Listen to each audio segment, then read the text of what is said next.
सर्वेपी सुखिनः सन्तु. नमस्कार. आज आपण फणसाच्या कुयरीची भाजी कशी करायची ते बघणार आहोत. ही फणसाची कुयरी आहे. फणसाला चीक असतो म्हणून गोडे तेल हाताला आणि या सुरीला मी लावून घेतलेला आहे. सुरी, चाकू किंवा बिळी कशाने जमेल त्याने हा फणस आपल्याला कापता येतो. सर्वप्रथम या सुरीने या कुयरीचे 2 भाग करायचे आणि नंतर परत प्रत्येक अर्ध्या भागाचे 2-2 भाग करायचे. अशा पद्धतीने हे बारीक बारीक तुकडे सुरीच्या साहाय्याने आपण करून घ्यायचे आहेत. इथे मी फणसाची काटेरी साल आहे ती काढत नाही. तर दुसरा उरलेला अर्धा भाग आहे त्याचे सुद्धा मी इथे तुकडे करून घेत आहे. त्यानंतर एक कुकर घेतलेला आहे. कुकरला आतल्या बाजूने पूर्ण तेल लावून घ्यायचं, गोडे तेल लावून घ्यायचं आहे. जसं कुकरला तेल लावलं तसंच कुकरच्या झाकणाला सुद्धा आतल्या बाजूने तेल लावायचं. त्या फणसाचे जे तुकडे आहे बारीक केलेले ते पाण्याने स्वच्छ धुवून घ्यायचे आणि हे सर्व तुकडे या कुकरमध्ये मी आता टाकत आहे. जर जमलं तर सालही काढून घ्यायची, पण या ठिकाणी मी साल काढत नाही. डायरेक्ट कुकरला मी हे फणसाचे तुकडे उकडणार आहे. फणसाचे सर्व तुकडे या कुकरमध्ये ठेवल्यानंतर पाणी ओतायचं आहे. फणसाचे सर्व तुकडे बुडतील इतपत पाणी ओतायचं आणि झाकण लावून घ्यायचं.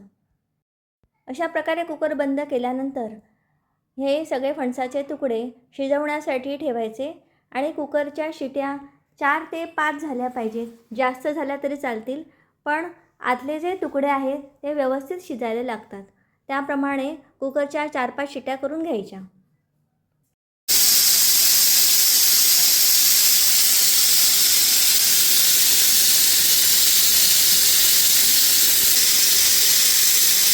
कुकर थंड झाल्यानंतर झाकण काढायचं आणि आतलं पाणी आहे ते ओतून टाकायचं आणि कुयऱ्याचे तुकडे हे बाहेर काढून घ्यायचे. आता पूर्ण पाणी ओतून टाकल्यानंतर ते फणसाचे तुकडे आहेत त्याचा आता पुढचं काम करायचं आहे. ते म्हणजे बाहेरचे काटेरी आवरण आहे ते सोलायचं आणि जो मधला जाड पोर्शन असतो त्याला पाव म्हणतात तो काढून टाकायचा असतो. फणसाची कुयरी सुरुवातीलाच सोलताना चिरतानाच काटेरी आवरण काढलं तरी चालतं, पण उकडल्यानंतर ते सोपं पडतं. मऊ पडल्याने काटेरी भाग हा व्यवस्थित काढता येतो आणि अशा पद्धतीने मी हे काटेरी भाग आणि मधला जो जाड पोर्शन आहे त्याला पाव म्हणतात तो काढलेला आहे. आता हे सर्व तुकडे मी एकत्र परातीत घेतलेले आहेत. मोठ्या ताटात घेऊन ते चेचायचे म्हणजे बारीक करायचे. चाकूने केले तरी चालतील, पण मी इथे प्रथम दगडाने ह्या खलबत्त्याने आणि हाताने चुरून घेते, कारण जाड जाड जे आहेत भाग ते बारीक व्हायला पाहिजेत. याच्यासाठी मी व्यवस्थित चिरून घेतलेली आहे. आता हे सर्व मी परत एका पातेल्यात ठेवते. त्याचे कारण आपल्याला या फणसाच्यातलं पाणी निथळून घ्यायचे, कोरडं करायचे. त्याच्यासाठी 2 हातामध्ये मी ते फणसाचा जो चुरा आहे तो घेतला आहे आणि पूर्ण पिळून घ्यायचा. पाणी पूर्ण निथळायचं आणि इतकं सुके हे गरेज आणि फणसाचे जे चुरा आहे तो झाला पाहिजे. पूर्ण पाणी निथळायचं, सुके खटखटीत झाले पाहिजेत. फणसातलं हे पाणी पूर्ण पिळवून इतकं भरपूर पाणी आलेलं आहे ते आता फेकून द्यायचं. आता शेवटचा आणि सगळ्यात महत्त्वाचा भाग म्हणजे फणसाच्या भाजीला फोडणी द्यायची. यासाठी मी गॅस पेटवून कढई तापत ठेवलेली आहे. कढई तापल्यानंतर 1 चमचा तेल घातलेलं आहे. तेल जास्त टाकायचं नाही, थोडंसं तेल आणि फोडणी करायची. मोहरी, जिरं, बारीक चिरून कांदा पण जास्त नाही, थोडासाच कांदा टाकायचा. या फणसाच्या भाजीचं वैशिष्ट्य म्हणजे कमीत कमी तेल, कमीत कमी कांदा आणि टोमॅटो अजिबात लागत नाही. कमी साहित्यामध्ये उत्कृष्ट चवीची भाजी होते. त्या कांदा सोनेरी रंगाचा झालेला आहे. त्याच्यामध्ये मी आता मिरच्या टाकलेल्या आहे 2 ते 3. त्या नाही टाकल्या तरी चालतील, पण मी टाकल्या कारण मिरचीने जरा चव वाढते. अर्धा चमचा हळद आणि 3 ते 4 चमचे आता लाल तिखट टाकायचं आणि ते चांगलं परतवून घ्यायचं. खरं तर फणसाच्या भाजीला एक पदार्थ हा लागतो तो म्हणजे तिळकूट. आता इथे मी तिळकूट घातलेलं नाही. आता नसलं तरी चालतं, पण तिळकुटाने आणखीन चव छान येते. इथे मी आलं लसूणसुद्धा वापरत नाही. आलं लसूणची सुद्धा गरज नाही. मगाशी सांगितलं तसं टॉमॅटोची सुद्धा गरज नाही. कोकम आहेत म्हणून टाकले, कोकमची सुद्धा गरज नसते. आणि आता मी हे जो फणसाचा चुरा आहे तो मी याच्या फोडणीत टाकत आहे. आता हे सगळं मिश्रण फोडणीत टाकल्यानंतर व्यवस्थितपणे त्याच्या साहाय्याने ही भाजी मिक्स करायची. सगळा मसाला या फणसाला लागला पाहिजे अशा पद्धतीने व्यवस्थित मिक्स करून घ्यायची आहे. फणसाची भाजी ही कोकणातील सगळ्यात प्रसिद्ध भाजी आहे. पूर्वीच्या काळी लग्नामध्ये फणसाची भाजी केली जायची.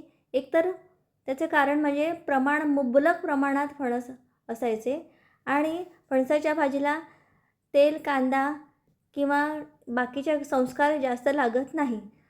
थोडक्या पदार्थामध्ये आणि मोठ्या प्रमाणात ही भाजी होते आणि एवढं असूनसुद्धा चवीला अप्रतिम लागते. आता मी या भाजीमध्ये 1 चमचा गरम मसाला टाकत आहे. आपल्याकडे काळा वाटपाचा मसाला असतो तो टाकला तरी चालतो, पण मी इथे त्याचा वापर नाही केला. 1 चमचा गरम मसाला तेवढा टाकलेला आहे. हा मसाला टाकल्यानंतर परत एकदा भाजी व्यवस्थित मिक्स करून घ्यायची आहे. ही भाजी मिक्स करून झाल्यानंतर सगळ्यात महत्त्वाचा आता पदार्थ म्हणजे मीठ. व्यवस्थित मीठ सर्व भाजीला लागेल असं पेरायचं आणि भाजी व्यवस्थित मिक्स करून घ्यायची. भाजी गॅसवर असताना गॅसची फ्लेम याच्याकडे लक्ष ठेवायचं. अधनं कमी जास्त करायची. ज्यावेळेला आपण मिक्स करतो त्यावेळी फ्लेम मोठी केली तरी चालेल, एरवी मात्र बारीकच ठेवायची आहे.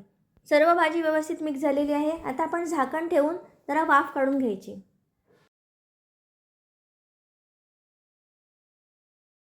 साधारण 3-4 मिनिटांनंतर झाकण काढून बघायचं.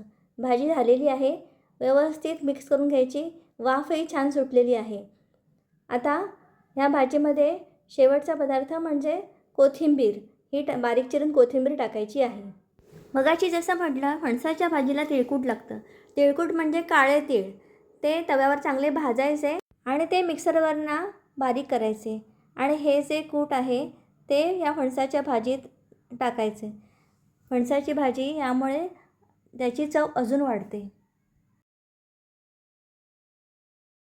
कोथिंबीर टाकल्यानंतर परत एकदा भाजी व्यवस्थित मिक्स करून घ्यायची. ही भाजी जेवढी मिक्स करून घ्याल तेवढी तिखट मीठ मसाला व्यवस्थित लागतो. आता परत एकदा झाकण ठेवायचं आणि भाजीची परत एकदा वाफ काढून घ्यायची आहे.